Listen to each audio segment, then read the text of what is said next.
من ربك؟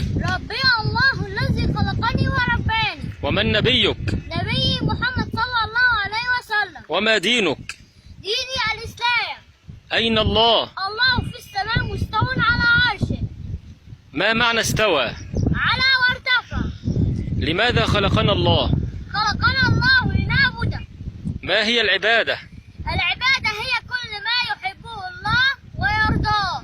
ما هو التوحيد؟ أن تجعل الله واحدا في كل شيء.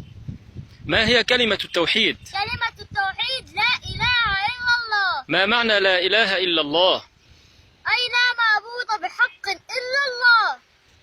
ما هي أقسام التوحيد؟ أقسام التوحيد ثلاثة: توحيد الربوبية وتوحيد الألوهية وتوحيد الأسماء والصفات. ما هو توحيد الربوبية؟ توحيد الربوبية هو اعتقاد أن الله لا شريك له في الخلق والملك والتدبير. ما هو توحيد الألوهية؟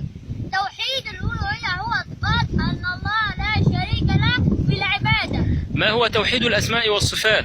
هو اعتقاد أن الله لا شريك له في أسمائه وصفاته. ما جزاء من عبد الله وحده؟ أدخله الله الجنة. ما جزاء من أشرك بالله؟ أدخله الله النار. هل نحب التوحيد؟ نعم نحب التوحيد ونكره الشرك. ما هو الشرك؟ الشرك أن تعبد مع الله أحدا. ما هي مراتب الدين؟ مراتب الدين ثلاثة: الإسلام، الإيمان، الإحسان. ما هي أركان الإسلام؟ أركان الإسلام 5: شهادة أن لا إله إلا الله وأن محمدا رسول الله، إقامة الصلاة وإيتاء الزكاة وصوم رمضان وحج البيت من استطاع إليه سبيلا.